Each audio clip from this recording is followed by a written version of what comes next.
Hi, so I'm going to be briefly going over what we are recording in our data and what the trend should look like. Paying attention to the trend line is a useful way to catch mistakes and to ensure that the data you're entering makes sense. We are recording total cumulative cases in our data. Total cumulative cases is the sum of all active cases, recovered cases, and deaths. The number of total cases can increase as new people are diagnosed with COVID-19,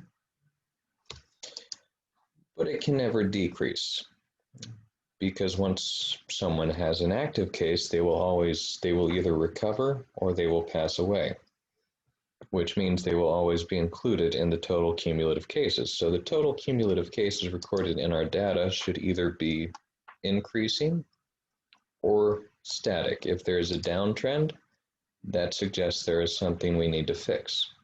We refer to downtrends in the data as a trend break, and that is where the cumulative case total decreases from the previous day, which again, it should not, because once someone has been diagnosed with COVID-19, they will always be included in our data. The only reason they would be taken out is if it was revealed they never had COVID-19 to begin with, or they were entered into the wrong county, in which case we will need to historically correct the trend to correct for the fact that that person never had COVID-19, or they were in the wrong county, or a million other things that could be going on, which you will learn more about as you continue through this project. For now, just know that quality assurance typically works on trend breaks, and for those of you going into quality assurance, we will have some workshops specifically designed to address fixing these. Now let's look at what a normal trend looks like in the data. This is taken from Arizona's state totals back in March. So as you can see, it's more or less steadily increasing, and it's around a small area of it anyway. Like here to here, you couldn't model it as a line, but around a small section of it, a couple of days, you can almost look at it as having a linear increase. So this is just an example of a graphical interpretation of what a downtrend would look like. And you can see it doesn't follow the expected trend. And that would be a day I'd need to look at to understand what was going on. Another thing you can look at, a suspicious trend that can suggest something went wrong. I guess I should say, if there are a large number of downtrends, that can suggest a data entry error either on your part or on the prior day. Someone might have copied data or entered data into the wrong row. Someone might have added an extra zero. So it's useful to keep an eye out for that kind of thing to see if, because that can be a useful way to signal that a mistake was made in the data entry process. And if you notice that happening and you think you entered it correctly, you can double check, and then you can reach out in the channel to see if someone can help you figure out what's going on. Quality assurance will usually help with that. Another suspicious trend is a sharp increase. So you can see here there's an increase that is not at all in line with what a normal trend would follow. And if I look at the data, I see, okay, it's increasing by a few hundred, it's increasing by a few hundred, and then it increases by around 1,000.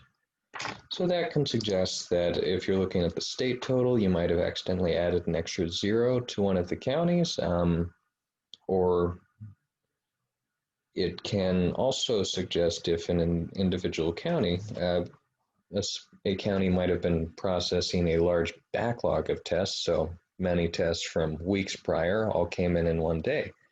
And if that's what you find, it's always good to share that because it's interesting, and we like to record those instances so that we have an understanding of what kind of reporting difficulties health departments are running into.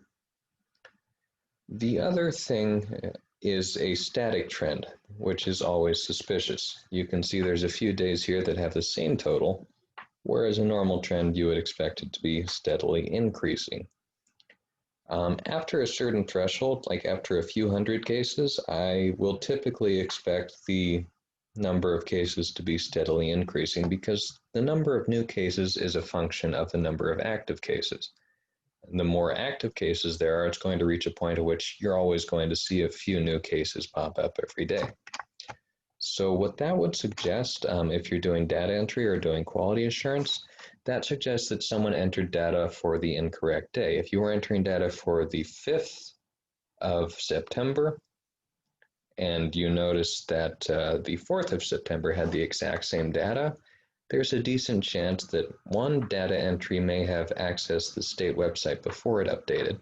So you could be entering the data from the 4th of September a second time, which is not something we need. So you'd want to wait and come back and update it later. The second thing that could happen is someone on the 4th of September waited too long to update the data, and they ended up entering the data for the 5th on the prior day.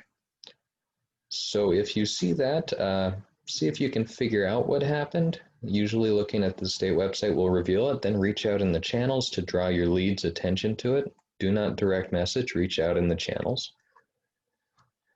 And